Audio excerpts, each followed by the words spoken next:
How are you feeling? Well, What brought you to this institution? my psychiatrist decided that this was the situation for me. Would you like to talk about your condition?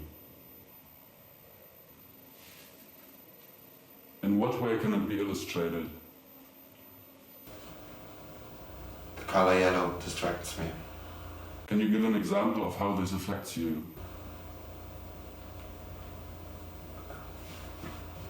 They won't let me go to the bathroom by myself. When I see the yellow color of my urine, I do not feel well. It causes distraction. It has control over my every acting. I can't face it. Therefore, I don't drink any liquids or water to avoid the situation to happen in the first place. Is this a part of what can be described as an eccentric state of mind?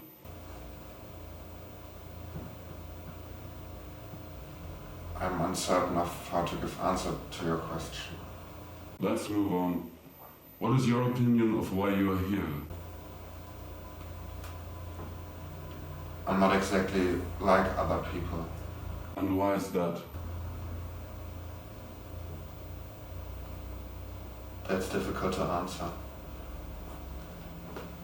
People dislike me because I'm not like them. I sit differently, I speak differently.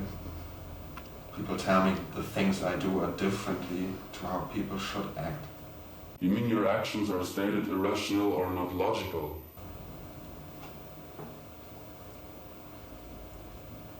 I don't know. I think my acting is logical. But to me my logic is obvious, whilst to others it is not in that way. I'm afraid I can't quite follow you. What do you mean by that?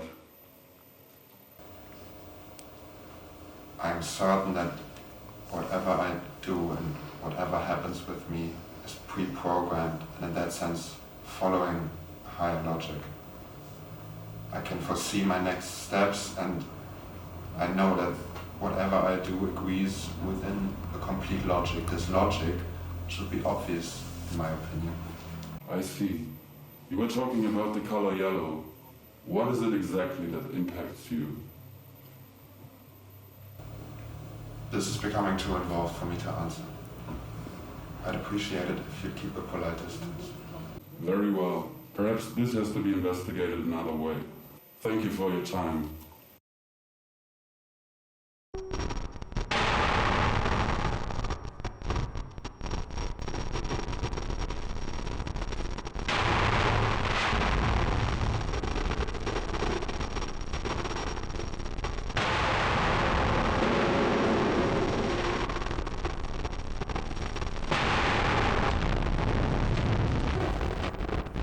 Tell me about your family. My family, my childhood was kind of traumatizing, you know. I try not to talk too much about it or think about it, but my parents, yeah, they hated themselves, they hated their lives, and they kind of used me as their punching bag, I feel like. I had a traumatizing childhood, yeah. I faced all of this cruel abuse for no reason, and I felt completely emotionally numb. I had one emotion, that was rage, and at that age, at 16, I got diagnosed with BPD, borderline personality disorder. And I really never took it seriously. I got some meds and I flushed them down the toilet. I didn't really care about it too much, and that probably explains the crazy stuff I've done later in life. Yeah. Would you like to talk about that crazy stuff? I started drinking at the age of 13. I had my first drink and that was it for me. That was, I would describe it as people would describe their first hit of heroin, and I've done heroin, but like, I'm getting ahead of myself. Anyways, I've done a lot of different drugs, but nothing did it for me like alcohol. It was just like, oh my God. It felt like a a warm hug from the universe, like my prayers have been heard and my problems have been solved. And at the first time I actually had a drink, it was not a drink, it was a whole bottle of whiskey. And I try not to drink. If I drink, if I start, I cannot stop, and it feels like I have the devil on this shoulder and an angel on this one. It's complicated. How did you cope with it?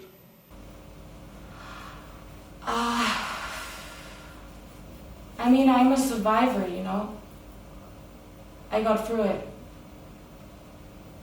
My life long, I got very often sexualized by men, objectified, and I have this feeling that my parents, they never actually gave me the attention that I wanted or deserved, so I loved the attention that I got from men. It made me feel like I'm on a high horse, and then I got into sex work, and it didn't even feel like something dark or scary or whatever. It just was kind of addictive and easy money, you know. I just wanted to touch fire. I wanted to get into trouble. Do you see men as a way to buy stability into your life, or just money?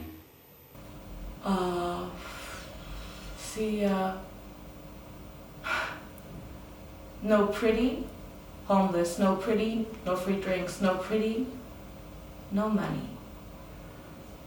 So my appearance was the only thing that actually got me money. The only way I could earn money. So I always kept my shit and my looks together. I like to be in control, you know. I would actually describe myself as a control freak. I want to be in control so badly that I want to lose control. I don't even know if that makes sense, but that's why I really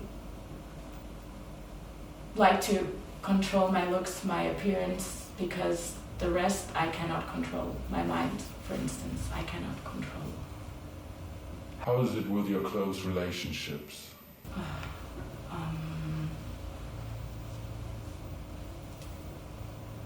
I think with BPD you have a constant fear of abandonment. Like, it's really hard to find a partner who actually gets that. And I don't judge my father or the people that have hurt me for the behavior, because it's hard to understand where my state comes from, like my emotional state. And if you haven't faced those kind of issues in your life, it's really not fair to expect your opposite to understand it completely. If you haven't faced like these issues in your childhood or any issues at all, that's kind of hard to understand. So I sometimes snap, and loving someone with all of these issues is hard, and I snap and I cannot control what happens. Sometimes I wake up and I'm sad or angry or whatsoever, and I don't know why. And I just have a heightened sense of everything, like all the emotions around, like all the energies around me. I feel every change of mood and energy around me, and that makes my mind go crazy and my heart starts to flutter, and you know, it's love comes a lot stronger if you have these heightened emotions. And yeah, I don't know. Do you think you are drawn to a certain type of person? Yes, kind of. Not that I want to, but I would like to change that. But there's a pattern I seem not to be able to change. I always choose people who don't choose me, and I don't even know where I get these men from. Like, it's always, I want to show them to show them that I'm lovable and that I'm enough, and they give me nothing. They give me barely anything, but I scream for it and I need it, and I make this story. I make this love story up in my head, and I just like I try to show these men that I'm worth it, but actually I don't love them. I just want to be loved by them. And then there's still a part of me that thinks that maybe I can be this one person that changes them, that shows them that I'm lovable, and in the end I'm left with nothing but the story I made up in my head. What are you afraid of?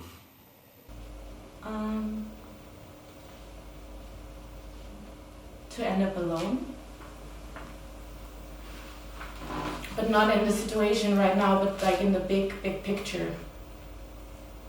Letting someone in is super scary, and I love so deeply, and I love people so deeply, but it's so complicated because as soon as I start to love them, I want to push them away, and the closer you get to me, the more I start to show you my rough edges, not because I want to, but because I'm afraid of you leaving me, afraid of you seeing my dark parts. I don't know, the more I care, the more I want to push you away, the more I test you, and maybe the only way through this is to work on myself to actually be able to be alone first before I actually meet someone and let them in. But I'm trying to work on that, and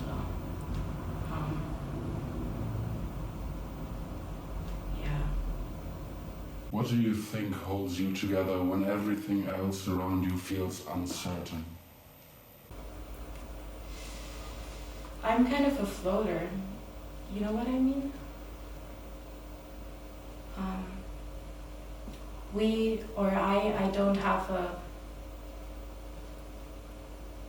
I don't have a real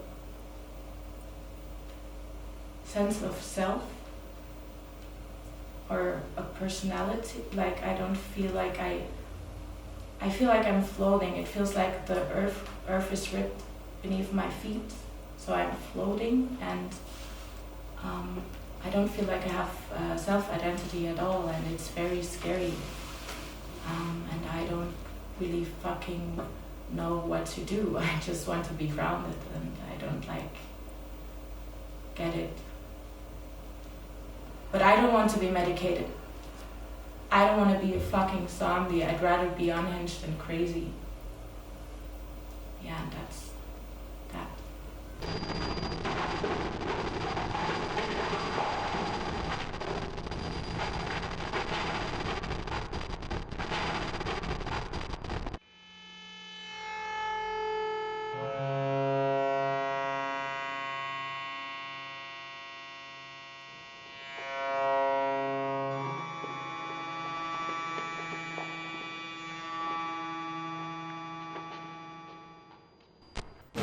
What brings you to us?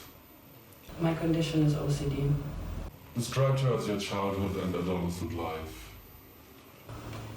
I had my first attacks as a young kid. Intrusive thoughts started occurring, and I had to counter them by speaking out loud positive manifestations many times on repeat. By intrusive thoughts, I mean the uncontrollable fear of situations that may perhaps, but are unlikely to happen. Like a voice in my head kept saying, I'm gonna murder my family. Rationally, I knew I wouldn't. But it became so strong I had to fight back to overweigh the negative. The thought of murdering my family took over crucially, as did the stress, which led me to being physically paralyzed, saying on my own, on repeat, I'm not gonna murder my family. I'm not gonna kill my family. I'm not gonna kill my family. I'm not gonna kill my family. I'm not gonna kill my family. I'm not gonna kill my family. I'm not gonna kill my family. I'm not gonna kill my family. I'm not gonna kill my family. And how did it develop? It was terrifying. After I finally had it under control, it felt strange. It was like a part of me was gone, like a family member had actually died. That's how intense OCD had an impact. OCD influenced everything. Would you care to give further examples? Like in everyday life, when I try to read, I read a word like death, and in my head I have to compensate by saying life, on and on, doesn't end. I can't even read a single sentence. This way of how my brain works influences everything I do. And then there's this issue at my workplace. When I work bar shifts, it takes me up to a good 1 or 2 hours longer to clean up. I clean glasses, dry them off, stack them in the shelf, making sure each one is placed in a right angle, right distance to the next one. And when there's one glass which shape does not fit the other ones, I have to get rid of it. Usually I just throw it away. Technically that's also stealing, but my OCD is stronger than my moral functioning. I understand. May I ask, is your condition merely only of a mental nature, or do you suffer from any physical effects too? Interesting question, thank you. Well, I do remember one thing very significantly. As a very young kid, I remember being at a friend's house, looking up at the pictures over the ceiling and thinking, this is not right. They are not arranged properly, like it looks uneven to the eye. I felt nauseous. I wanted to correct what was bothering me, but I couldn't because I was in a stranger's house and I could not just walk up there and touch their property. I experienced extreme physical discomfort and tension because I could not compensate what was bothering me. Does sound like a hard battle. I wish you the best.